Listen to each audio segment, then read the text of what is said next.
The Hound of the Baskervilles by Sir Arthur Conan Doyle.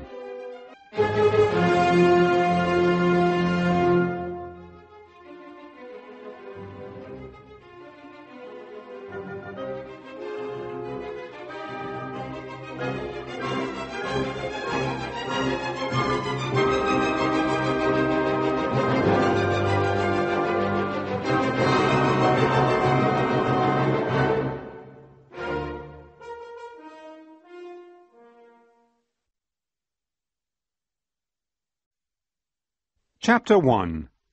The Legend of the Hound of the Baskervilles. One morning, Sherlock Holmes and I were in his flat at 221B Baker Street, in London. He was smoking his pipe while we waited for a visitor to arrive. The visitor had come to see us the previous evening, but we had not been there. Suddenly, we heard the doorbell ring. Our visitor was here. "Good morning, Mr. Holmes," the visitor said politely. "I am Dr. Mortimer." They shook hands. "This is my friend, Dr. Watson," Sherlock Holmes explained. "He often helps me with my cases." "I'm pleased to meet you, sir," Dr. Mortimer said. Dr. Mortimer was a tall man, and he was thin. His clothes were smart, and he wore glasses.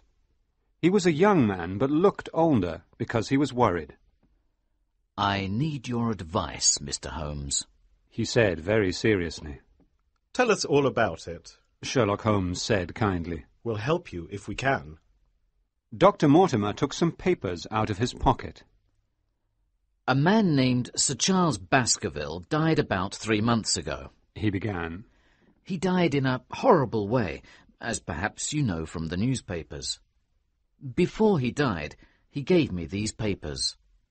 They tell the story of the Baskerville family. I want to read them to you, if I may." "Please, go ahead," Sherlock Holmes agreed. "We'll listen carefully." Dr. Mortimer put the papers in front of him and began to read. "I am Hugo Baskerville, and I am writing this in the year 1742. My father told me about the Hound of the Baskervilles, and I believe what he told me. I want you, my sons, to read these words. Remember that God punishes the wicked and forgives the innocent. The head of the Baskerville family in 1640 was a cruel and bad man. His name was Sir Hugo Baskerville. Sir Hugo fell in love with the daughter of a farmer. She was frightened of him. She always tried to avoid him. One day, Sir Hugo learnt that her family were away from the farm. He rode to the farm with some friends of his, and they carried the girl to Baskerville Hall. They locked her in a room upstairs. Then they went downstairs and started to eat and drink. The girl was terrified. She jumped out of the window and tried to run back to her home. Sir Hugo was furious when he realized her room was empty. He was also very drunk by now. His friends told him to let out the hounds, and he agreed to do this. Then he jumped on his horse and rode after the hounds. Some of his friends also decided to ride after him. After a while, Sir Hugo's friends saw an old man in the darkness. They wanted to know where Sir Hugo was. The old man seemed very frightened and could hardly speak. "I saw Sir Hugo on his horse," the old man told them, "but I also saw a huge hound. It was running silently beside Sir Hugo." Sir Hugo's friends laughed at the old man's words, but their laughter did not last long. Soon they saw Sir Hugo's horse. It was coming towards them, but it was alone.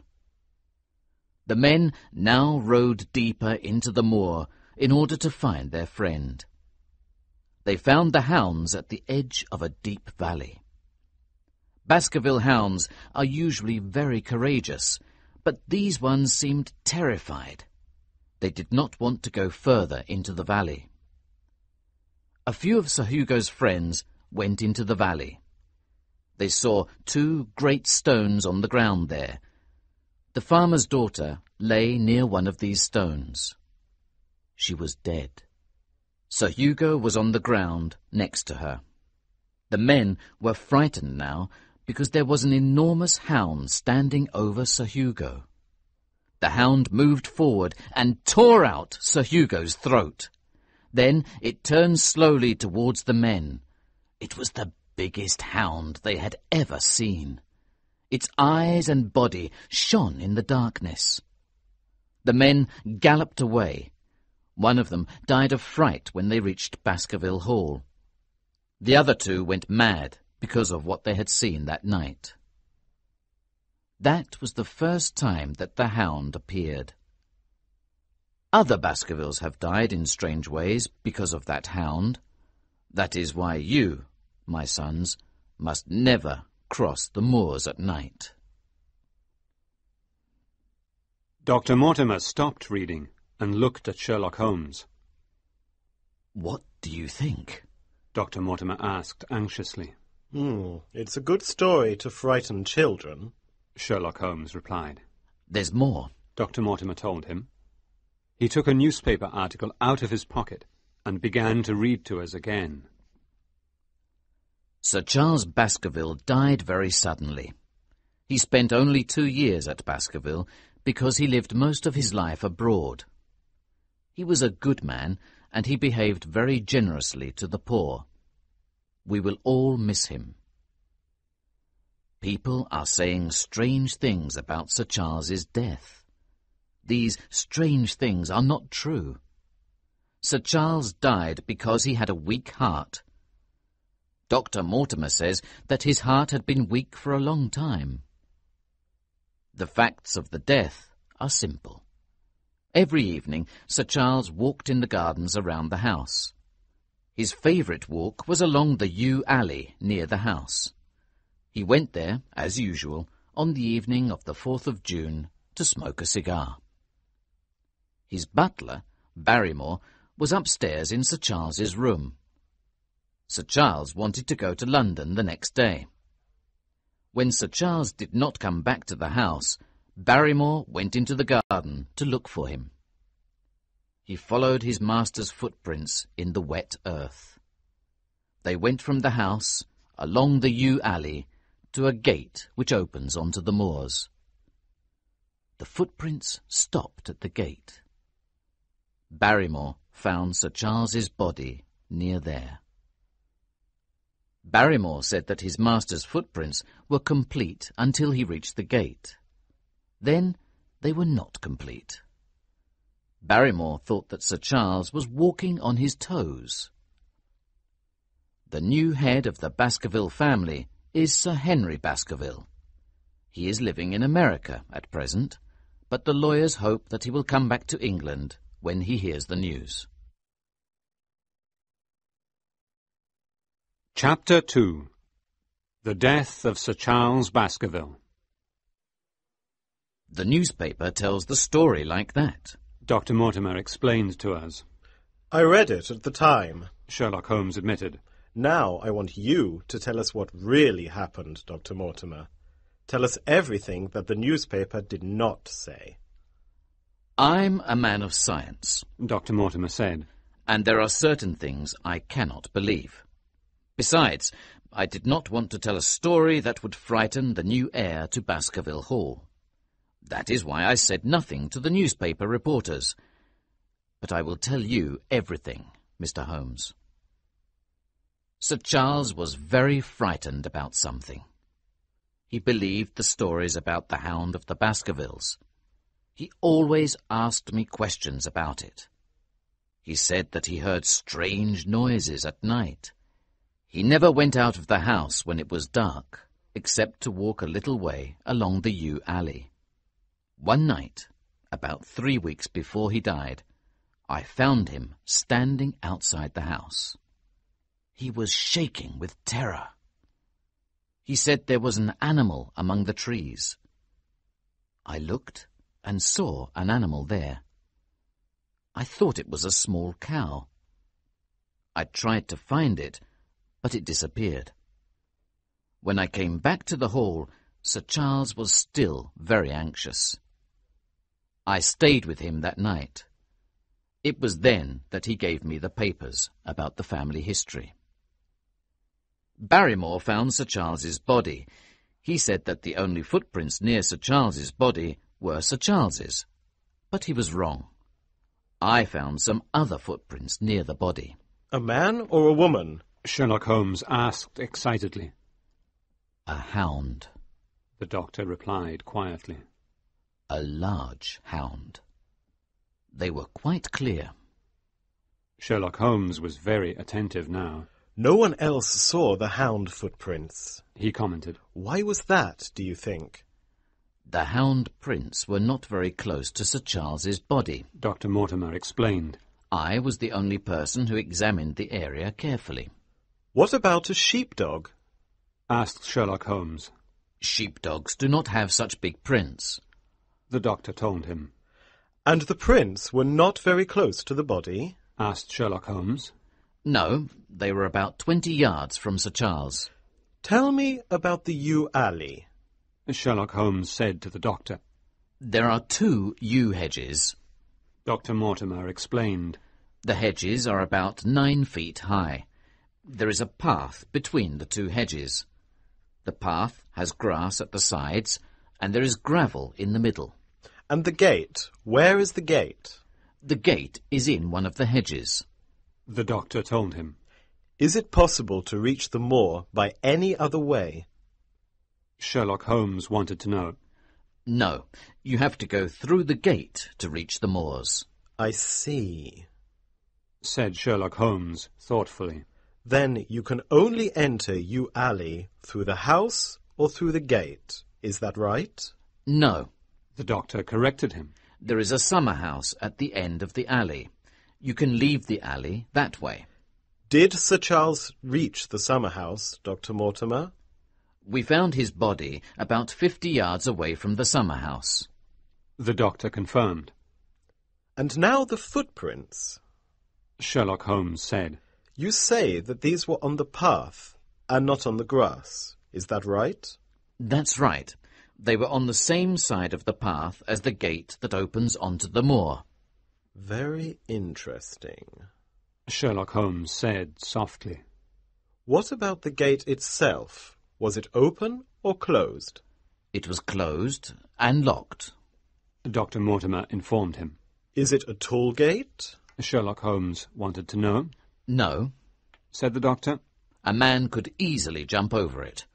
Tell me more about Sir Charles's footprints, please.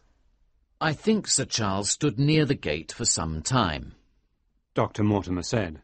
His footprints were everywhere there. There was also cigar ash near the gate. You're a good observer. Sherlock Holmes complimented him pleasantly. But why didn't you come and talk to me at once? He asked. The doctor was embarrassed for a moment. People are saying strange things, he began. Several people say they have seen a huge animal on the moor.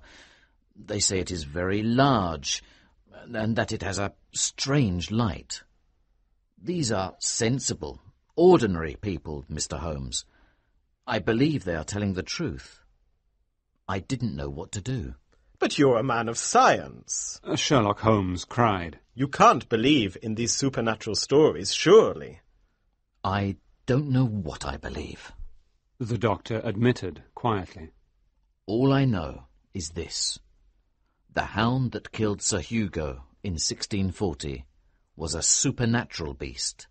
If you think Sir Charles died because of a supernatural beast, then a detective certainly can't help you, Holmes said acidly. Perhaps you can't, Dr. Mortimer replied. but you can give me some advice, Mr. Holmes.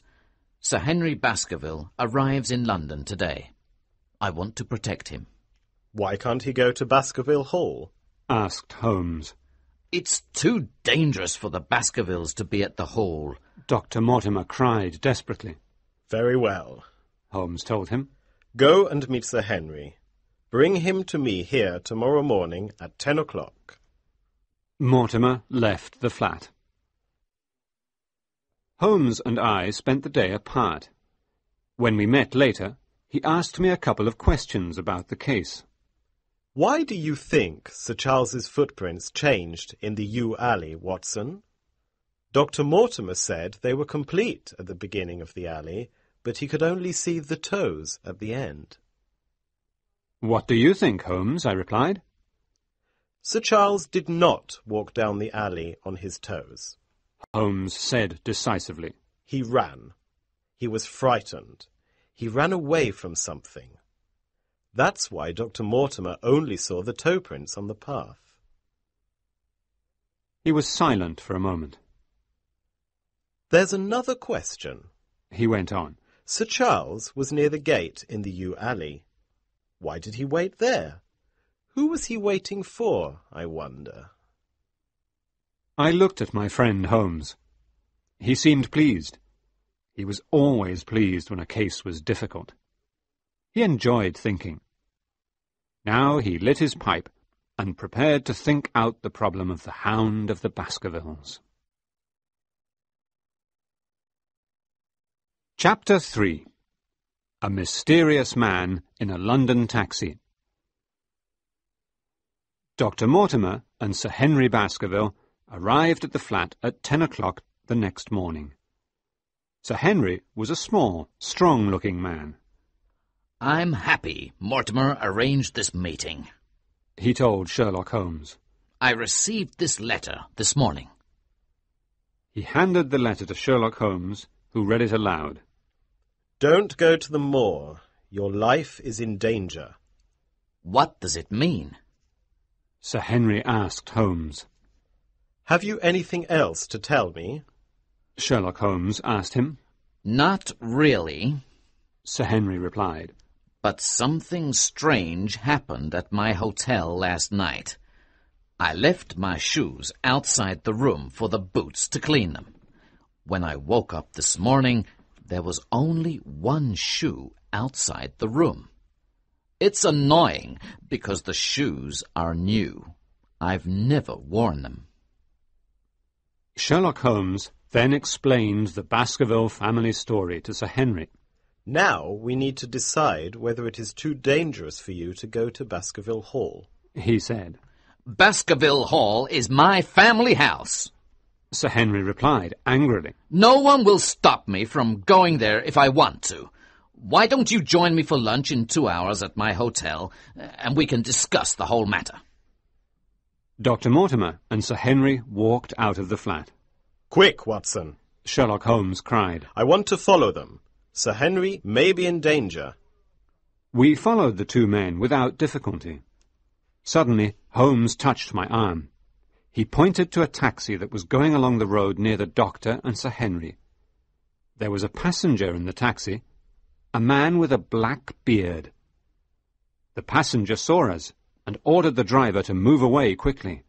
It's not important, Holmes told me. I took the driver's number. I'll talk to him later. When we arrived at Sir Henry's hotel, Sir Henry told us that someone had taken another of his shoes. This time, one of an old pair. Holmes seemed interested in this piece of news, but he did not say anything. Sir Henry told us that he was going to Baskerville Hall. You're doing the right thing, Holmes encouraged him. If someone is trying to hurt you, you're safer there than in London. Then Holmes described the passenger in the taxi. Is there anyone at Baskerville Hall who has a black beard? He asked Dr. Mortimer. Only Barrymore, the butler. Dr. Mortimer replied. Good, said Holmes. I'll send a telegram to the house to ask Barrymore if everything is ready for the arrival of Sir Henry. I'll instruct the post office to give Barrymore his telegram personally. Then we'll know if the butler is in London or at Baskerville Hall today. Then Holmes asked about the money that came to different people after the death of Sir Charles. Barrymore and his wife received £500, and I received £1,000. The doctor explained. The rest goes to Sir Henry, about £740,000. It's a lot of money. Holmes said thoughtfully. Some people would kill for a fortune like that. What happens if Sir Henry dies? Where does the money go then? Mortimer gave a long explanation of the members of the Baskerville family. Sir Charles had 2 brothers. Sir Henry is the only son of Sir Charles's second brother. The third brother, Roger, was a criminal. He ran away to South America in order to avoid the police in England. He died in South America. Therefore, if Sir Henry dies, everything goes to a cousin, James Desmond. James Desmond is an old man. He does not want to be rich. Now Sherlock Holmes gave Sir Henry some advice. Go to Baskerville Hall tomorrow, He said. but do not go there alone. I can't come with you at the moment because I'm working on another case, but take Watson with you. Sir Henry and I were happy with Holmes's suggestion. Look! Cried Sir Henry suddenly. This is one of the shoes that I couldn't find before. It was under the table. It wasn't there when we searched the room. Dr. Mortimer commented in surprise. Holmes and I returned to the Baker Street flat. There was a knock on the door. It was the taxi driver who had driven the passenger with the black beard. "What can I do for you, sir?" the man asked Holmes politely. Tell me about the passenger you had today. Holmes told him. The passenger with the black beard. "He told me that he was a detective," the driver said. "He told me to say nothing about what happened." This is a serious matter. Holmes warned the man. I want to know everything. "He gave me his name," the driver said reluctantly. That wasn't very intelligent of him. Holmes commented. What name did he give you? "Sherlock Holmes," the driver replied. "His name was Sherlock Holmes." Holmes was astonished for a moment. Then he asked the driver where he took the passenger. "I took him to Waterloo Station," the driver said. "He caught a train." Holmes gave the driver some money and sent him away. Then he turned to me seriously. Our enemy is clever, Watson, he told me. We don't know what he did in London. Be very careful at Baskerville Hall. There is great danger in this case. Chapter 4. Sir Henry Baskerville Goes Home. We said goodbye to Holmes at Waterloo Station the next morning. Holmes once again told Sir Henry not to go onto the moors, and he said that I should carry my gun with me. At last the train arrived at the moors. The countryside looked dark and frightening. The carriage from Baskerville Hall was there for us at the station. Soon we were driving along the narrow roads. We turned a corner and saw a soldier standing in the road. He carried a rifle. We stopped the carriage, and Dr. Mortimer asked the soldier what he was doing. A dangerous prisoner escaped 3 days ago, the soldier explained. His name is Selden. I remembered the name from the newspaper stories. He was a cruel murderer. Now it began to grow dark and windy. It was cold as well. Finally, we arrived at Baskerville Hall. It was a large house, and not a very cheerful one. Barrymore came onto the steps of the hall to welcome us. Welcome home, Sir Henry, he said. We ate together in the dining room, and the family pictures of the Baskervilles looked down on us from the walls. The atmosphere was not very happy. After dinner, I went to bed, but it was difficult to sleep. Suddenly, I heard the sound of a woman. She was crying desperately. I told Sir Henry about the woman the next morning. He sent for Barrymore, and he asked the butler about it. I noticed that Barrymore went white in the face before he answered. There are 2 women in the house, sir, he told Sir Henry. One of them is the maid. The other is my wife. Mrs. Barrymore was not crying last night. I knew that Barrymore was lying. I saw his wife later in the morning, and her face was red. She looked very sad. I did not understand why Barrymore did not tell the truth, and I felt suspicious of him. I decided to go to the post office to ask some questions about the telegram that Holmes had sent from London. I found the boy who delivered the telegrams. "There was a telegram for Mr. Barrymore from London yesterday," I reminded him. "Did you give it to Mr. Barrymore yourself?" "No, sir," the boy replied. "They told me Mr. Barrymore was up in the loft. I gave the telegram to Mrs. Barrymore." "I see," I said. "Did you see Mr. Barrymore in the loft?" "No, I didn't," the boy admitted. "but his wife told me he was there." Now it was impossible to tell if Barrymore was the passenger in the taxi or whether he stayed at Baskerville Hall that day. I was walking away from the post office when a man stopped me. He told me that his name was Stapleton and that he was a friend of Dr. Mortimer. He had a butterfly net with him. "You must be Dr. Watson," he said. "Dr. Mortimer told me about you. I know that you're also a friend of the great detective Sherlock Holmes. Is he going to come here as well?" "I'm afraid not," I replied. "Sherlock Holmes is working on another case in London." "What a pity," Mr. Stapleton said politely. "Still, I hope you'll come home with me and meet my sister. She'll be pleased to see you."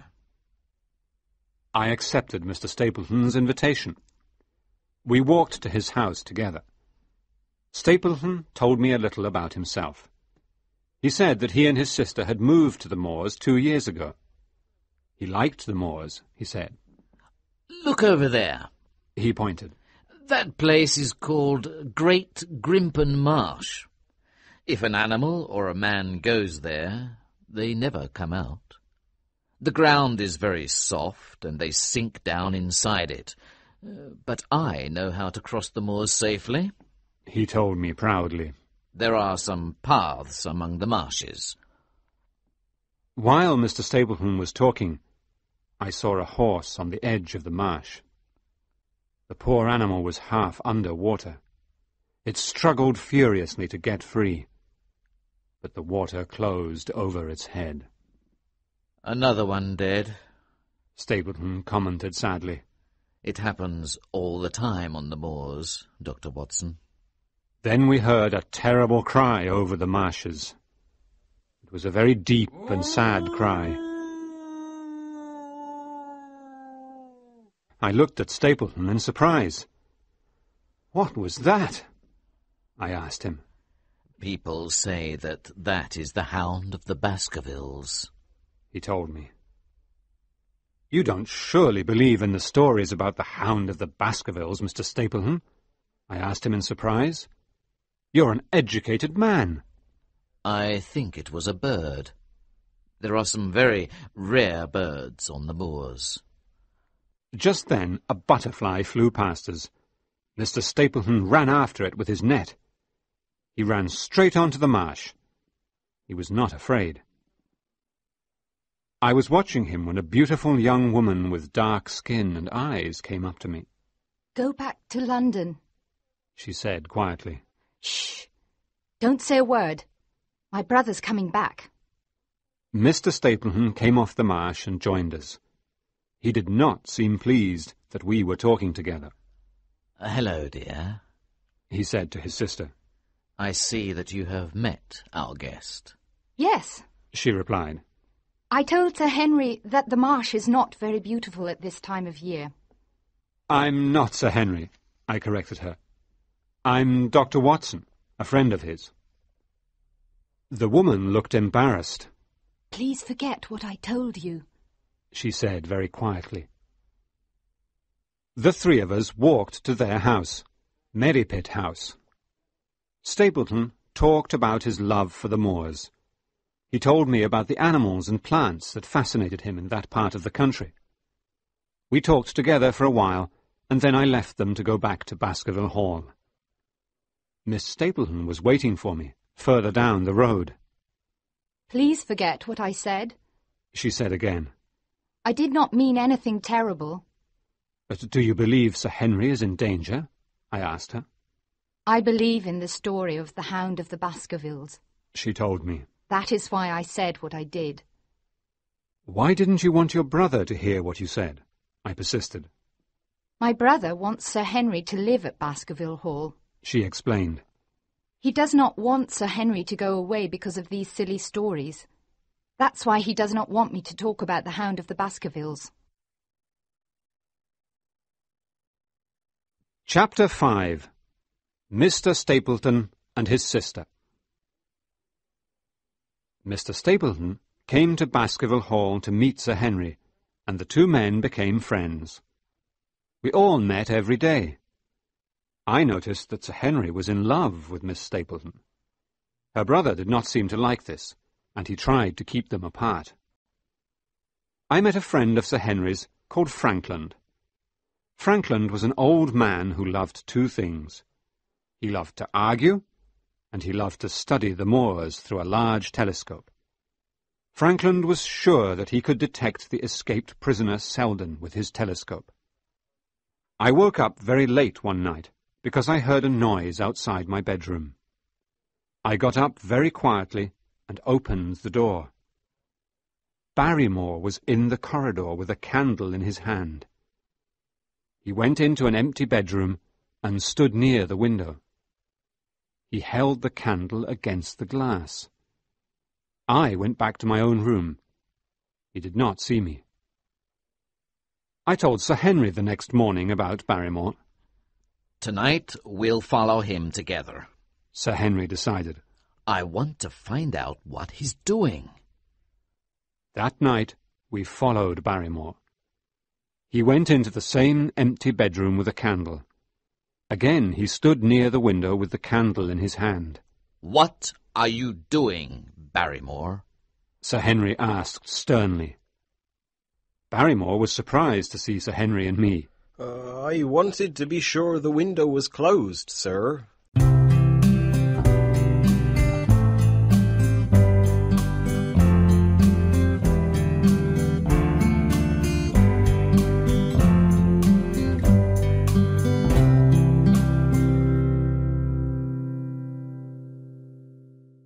He said. I think you sent a signal, I told him. Give me that candle. I took the candle from Barrymore and held it against the glass. Immediately we saw a light on the moor. There, I cried. What's all this about? Sir Henry asked angrily. Barrymore did not reply. I can tell you, sir, said a woman's voice.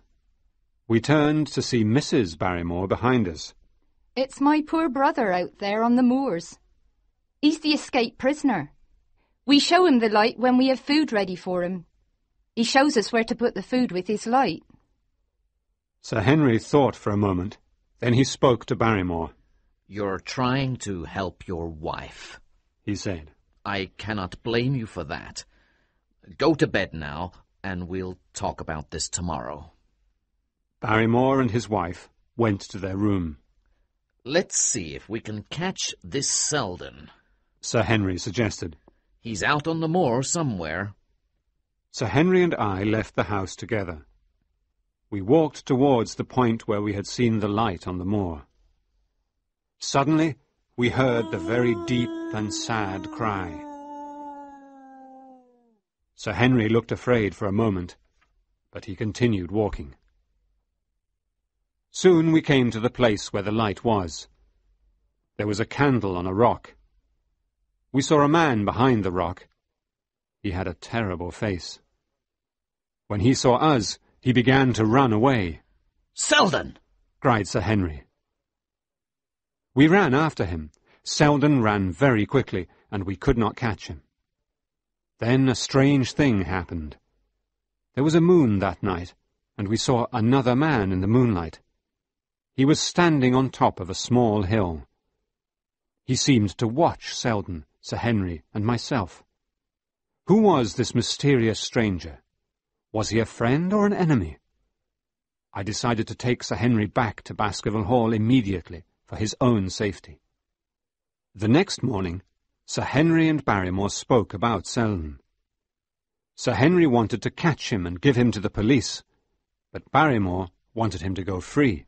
He's a murderer, Sir Henry reminded him. I know, sir, Barrymore admitted. but he's not dangerous any more, and soon he'll be on a boat to South America. We've organised his escape for him.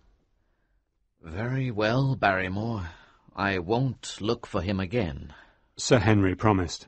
I don't want you and your wife to get into trouble. Oh, thank you, sir. Barrymore said. You're helping me, and I can help you in return. I know something about Sir Charles's death. What do you know? Sir Henry cried impatiently. I know why he went to the Yew Alley. Barrymore replied. He was going to meet a woman there. How do you know this? Sir Henry asked. Sir Charles received a letter the day of his death. Barrymore told us. He threw it into the fire, but one page did not burn. My wife read what it said. Burn the letter. Meet me at the gate at 10 o'clock. L.L. The handwriting was a woman's, sir. Later, I asked Dr. Mortimer if he knew a woman with the initials L.L. Of course I do, he said. It's Mrs. Laura Lyons. She's Franklin's daughter. She married a bad man who left her. She and her father quarrelled. The poor woman lives alone. She tries to make money with her typewriter. It's a sad story. Both her husband and her father treated her badly. The other thing that happened that day was this. I wanted to know if Selden was still on the moors, so I asked Barrymore. Oh, I don't know, sir. He told me. We leave food for him as always, and someone takes it. But we don't know if it's him or the other man who takes it. You know there's another man out there? I asked. How do you know that? Selden told us. Barrymore explained. He saw him. He said the other man lives in one of the huts on the moors. A boy brings him food. I thought about this mysterious man who lived out on the moors by himself. I decided to look for him myself. I did not want to ask Sir Henry to go with me. He was already in enough danger. I decided to go by myself. Chapter 6. Laura Lyons Tells All. I went to visit Mrs. Laura Lyons at her house in Coombe Tracy. She was a beautiful young lady. I told her that I wanted to help Sir Henry Baskerville. I want to ask you about Sir Charles, I told her. I understand that you wrote to him the day he died. Why did you want to meet him? Mrs. Lyons was very angry. I don't know what you're talking about, she said. I know you wrote to him, I told her calmly. You wrote, burn the letter. Meet me at the gate at 10 o'clock. L.L. Sir Charles burnt the letter, but one of the servants found a page from it in the fireplace. Why did you want to see him, Mrs. Lyons? Mrs. Lyons was very red in the face. I needed his help, she said quietly. I married a bad man, and I wanted a divorce. I wanted to ask Sir Charles's advice. I asked him to meet me in the garden because I did not want his servants to see me in the house. I did not want them to talk about me. I understand, I said. Now tell me what happened when you saw Sir Charles. I didn't see him, Mrs. Lyons said. Someone else gave me the help I wanted. I wanted to write to him to explain, but then I heard he was dead. Next, I decided it was time to find the mysterious man who lived on the moors. I followed a path that went near Mr. Franklin's house. He saw me and came out to talk. He was very angry with the police, he told me. I'm trying to help them find the murderer Selden, he said. I don't know where he's hiding, but I'm watching the boy who takes him his food. I'm watching him with my telescope, you see, but the police aren't interested. Come with me a moment. The boy delivers the murderer's food about now. You'll see everything. I went into Mr. Franklin's house. There was a large telescope on the roof. Mr. Franklin looked through it eagerly. Ah! He cried happily. I can see the boy now. You have a look. I looked through the instrument, and I could see a boy walking on the moors. He was carrying a parcel. The boy disappeared over a hill. I thanked Mr. Frankland and walked quickly towards the hill. It was nearly dark when I reached the top of the hill. I looked down, but I could not see anyone. There was a group of huts on the other side of the hill. One of the huts seemed in better condition than the others. I took out my revolver and walked towards it. The hut was empty, but it was clear that someone used it.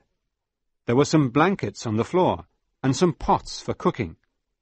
The mysterious man was hiding here. Suddenly, there were footsteps in the darkness outside. I waited inside the hut with my revolver ready. I was frightened. The figure of a man appeared in the doorway of the hut. What a lovely evening, Watson, said Sherlock Holmes. Holmes! I cried. What are you doing here? I thought you were in London.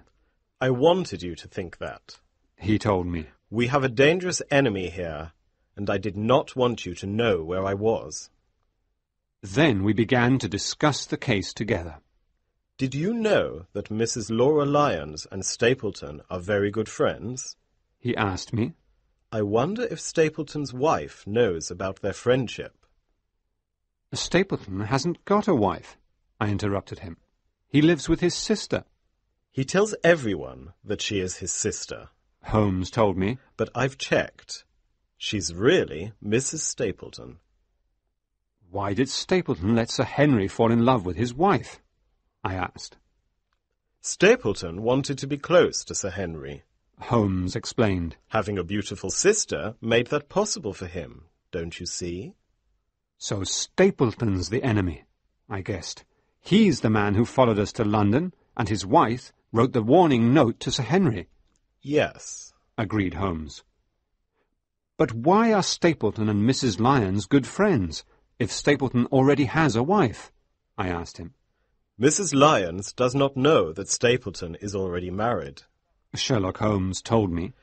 She's in love with him.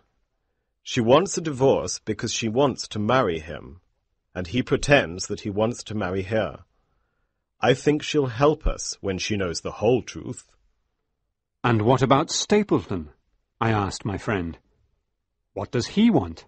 Murder, my friend, Holmes told me grimly. And I hope I'm going to catch him before he does it. Just then, we heard the deep and sad cry out on the moors. Holmes looked pale for a second. Then he stood up. Where is it, Watson? Where is it? He cried. We heard the same cry several times. Then we heard a new noise. It was terrible. Holmes moved forward. The hound, Watson! The hound! He ran into the darkness. Chapter 7. Death on the Moor. We ran together through the darkness. We heard some more terrible screams. Then we heard something hit the ground. We're too late, Watson, Holmes told me desperately. But if Sir Henry is dead, I shall bring justice to Stapleton in the end. We came to the edge of a small cliff on the moor. We stopped here and looked over into the darkness. There was a body on the moor below us. It was Sir Henry, and he was dead. "It's my fault," I told Holmes. "You instructed me to stay with Sir Henry, and now he's dead. It's all my fault." The fault is mine, Holmes said grimly. I knew who the murderer was, and I thought I could catch him before he killed. It is the biggest mistake of my career. But why did Sir Henry come onto the moor? Holmes climbed down the cliff and examined the body carefully. Suddenly he began to laugh loudly. He called me to him. It's not Sir Henry, he said happily. It's not Sir Henry. Look at the face, Watson. It's Selden. Selden's got a beard, and he's wearing Sir Henry's clothes. Holmes thought for a moment. I know what happened, he said. Sir Henry gave some old clothes to Barrymore to throw away. Barrymore gave them to Selden, and the Hound followed Sir Henry's scent and killed him. He paused. But how did Selden know that the Hound was after him? He screamed for a long time. There's something else I don't understand, I told Holmes. Why did Stapleton let the Hound onto the moor tonight? Did he think Sir Henry was out tonight? We'll soon know, Holmes announced. Stapleton is over there. Now we must try and prove that he is guilty. He pointed to a man who we saw in the darkness. Don't let him think that we suspect him, Holmes whispered urgently. Is that you, Dr. Watson? Stapleton called out. He walked closer. Has there been an accident? Is that Sir Henry? He examined the body of the criminal. Who is this? He asked me in great surprise. It's the escaped prisoner, Selden, I explained. I heard something. That's why I came on to the moor. Stapleton explained. I'm worried about Sir Henry. I invited him to my house this evening, but he didn't arrive. That's why I'm here. Stapleton looked closely at Holmes. Did you hear anything strange? He asked. No, replied Holmes. What do you mean? The stories about the Hound of the Baskervilles. Anything like that? We did not hear anything like that, I replied. How did this man die? Stapleton asked. He fell over the cliff, I said. Do you agree with that, Mr. Sherlock Holmes? Stapleton asked my friend. You know who I am? Holmes replied quietly. We've all been expecting you. Stapleton told him.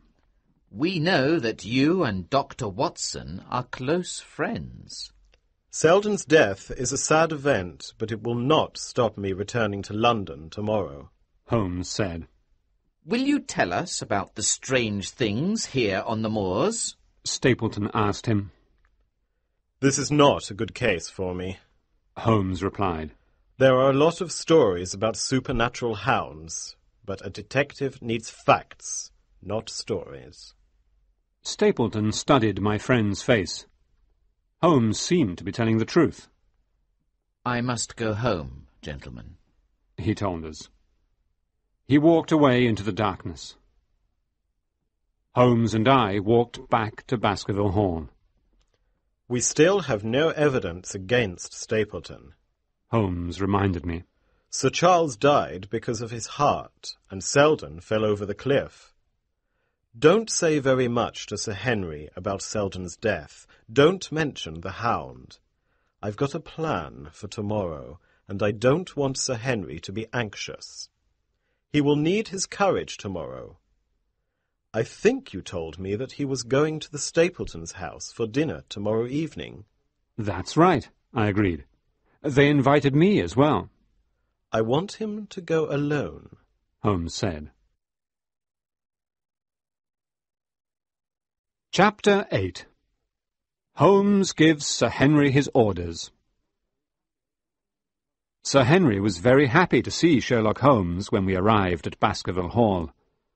He told us that he had not gone to dinner at the Stapleton house because of his promise not to leave the hall. It was a sad moment for me when I told Mr. and Mrs. Barrymore that Selden was dead. Mrs. Barrymore cried bitterly when she heard about her brother. We ate together in the dining room. Holmes looked at the family pictures with great interest. He pointed at one picture and asked Sir Henry, "Who is that?" That, replied Sir Henry, is Sir Hugo, the Baskerville who started all this trouble. He was the first Baskerville who saw the Hound. Holmes studied the picture for a few moments, but he made no more comments about Sir Hugo. Sir Henry went to his room after dinner, but Holmes and I remained in the dining room together. He went up to the picture of Sir Hugo and looked at it again. "Who does this man look like?" he asked me. "Stapleton," I cried in astonishment. "The faces are similar. I never thought of it before." "There's no doubt that Stapleton is a Baskerville," Holmes said. "and he's got Sir Hugo's wicked character as well. I think we're going to find out that Baskerville Hall goes to Mr. Stapleton if Sir Henry dies." The next morning, Holmes told Sir Henry that we had to return to London immediately. Sir Henry did not want us to go, but he agreed in the end. Holmes gave Sir Henry some instructions. He told him to go to the dinner at the Stapleton house. He told him to go alone, and he told him to explain that we were in London. "Finally," Holmes told him, "I want you to drive to the Stapleton house. When you arrive, send the carriage back here to the hall. Tell the Stapletons that you're going to walk home over the moor." The moor? Sir Henry repeated doubtfully. But you always told me never to go near there, Mr. Holmes. "You will be safe tomorrow night, I promise you." Holmes told him. "Walk home, but take the path that goes between the Stapleton house and the Grimpen Road. You must not take another path. Is that clear?" Very well. Agreed Sir Henry. I'll do as you say, Mr. Holmes. Holmes and I then went to the railway station. There was a boy at the station. Have you got any orders, sir? He asked Sherlock Holmes. "Go to London." Holmes instructed him. "When you arrive, send Sir Henry a telegram from me. Ask him to send me a book I left behind at Baskerville Hall. Tell him to send it to Baker Street." Now I understood part of Holmes's plan. He wanted Sir Henry to tell the Stapletons about his telegram. They would believe that we were both in London. Now we left the station and went to see Laura Lyons. "Dr. Watson and I think that someone murdered Sir Charles. Holmes told Mrs. Lyons. The two suspects are Mr. and Mrs. Stapleton." Mrs. Stapleton? Cried Mrs. Lyons in astonishment. There is no Mrs. Stapleton, Mr. Holmes. Mr. Stapleton hasn't got a wife. "I have all the evidence here." Holmes announced quietly. He took some documents out of his pocket and showed them to Mrs. Lyons. She looked at them unhappily, and then she gave them back to Holmes. It was obvious that she believed my friend. I thought he loved me. She said sadly. He didn't tell me the truth. I thought he wanted to marry me. You can ask me anything you want, Mr. Holmes. I'll tell you the truth. "Thank you, Mrs. Lyons." Holmes replied. "This is what I think happened. Please tell me if I'm right. Mr. Stapleton asked you to write the letter to Sir Charles, asking to meet him. Then he persuaded you not to go to the meeting that evening. Is that right?" Yes. Mrs. Lyons said. Stapleton told me not to meet Sir Charles. He said he would find the money for my divorce himself because he loved me. Then I heard that Sir Charles was dead. Stapleton told me to keep silent. He said that he did not want me to be a suspect. He made me feel frightened. Did you think he had secrets? Holmes asked her. Yes, I did. Mrs. Lyons replied. I will not keep his secrets from you now, Mr. Holmes. I'll tell you everything. You're a danger to Stapleton. Holmes told her. You're lucky to be alive, but you're safe now, I think. We'll talk again. Chapter 9. The Appearance of the Hound of the Baskervilles. Holmes and I went to the Stapleton house when it was dark. We carried our revolvers with us, and we walked very quietly. Look through the windows, Holmes ordered me. I want to know where Mr. Stapleton and Sir Henry are. I could see Mr. Stapleton and Sir Henry sitting together, but I could not see Mrs. Stapleton. Then Stapleton came out of the house for a moment. He went towards a little hut in the garden. He opened the door of the hut, and I could hear a strange noise inside it. Then Stapleton went back inside the house. Now the fog began to come down. It was very heavy, and we could not see very far in front of us. We must be very careful, Holmes warned me. We don't want to lose Sir Henry in the fog. Now we heard someone leave the house. It was Sir Henry. He walked along the path as Holmes had told him to do. Sir Henry seemed nervous, and he kept looking behind him. It's coming, Holmes whispered excitedly. He pointed just behind Sir Henry. I looked into the darkness. I wanted to see what this monster was. There was an enormous hound following Sir Henry. It was the biggest dog I had ever seen. But the really frightening thing about it was its eyes. They shone in the darkness, and flames came out of its mouth. Its whole head seemed to be on fire. The hound ran after Sir Henry. Sir Henry knew it was there now, and he was afraid. He began to run away from it as fast as he could. The hound ran after him. Holmes and I fired our revolvers at the monster, but it did not stop. It continued to run after Sir Henry. The hound jumped onto the poor man and seized his throat. Sir Henry fell to the ground. Holmes ran towards them. Holmes fired his gun before the animal could attack the man on the ground. Sir Henry was unconscious. He was not injured, but he was terrified. At last, he opened his eyes and looked at my friend. What was it? He asked. He looked at the body of the hound in fear. Holmes stepped forward and examined the body of the animal. Its head still burnt with a strange light. Phosphorus paint, he told us. Someone put this on the hound to make it even more terrible. But it's dead now. You're safe now, Sir Henry. You saved my life, sir, Sir Henry told Holmes. Now you must stay here for a while, Sir Henry, Holmes ordered him. Watson and I are going back to the Stapleton house. I want to catch that man.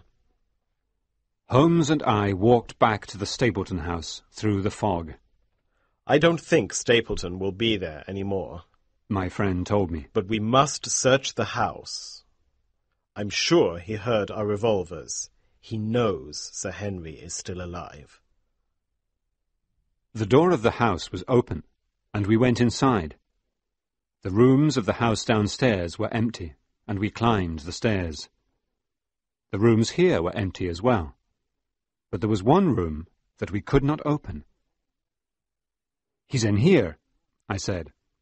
"I heard a noise inside this room." Holmes and I broke the door open and went inside. Inside the room we saw a figure covered in a white sheet and tied up. It was Mrs. Stapleton. We freed her. There were a lot of marks on her body. He beat her, Holmes said angrily. We put her into a chair. After a few minutes, she was able to speak. Is he safe? She asked us. Did he run away? Mr. Stapleton will not escape us.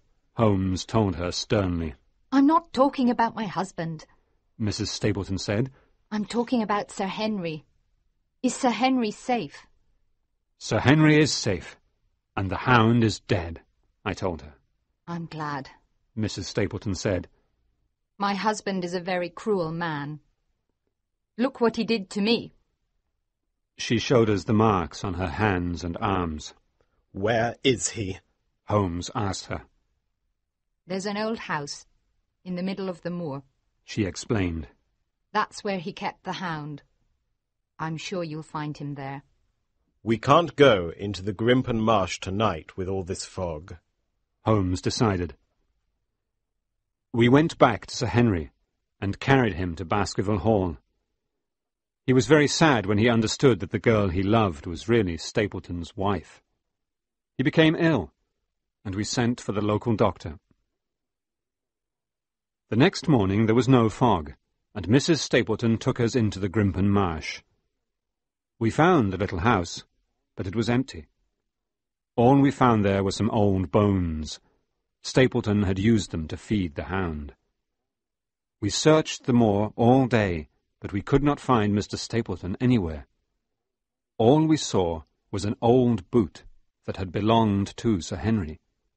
Stapleton had taken it from the hotel in London and used it to set the Hound after Sir Henry.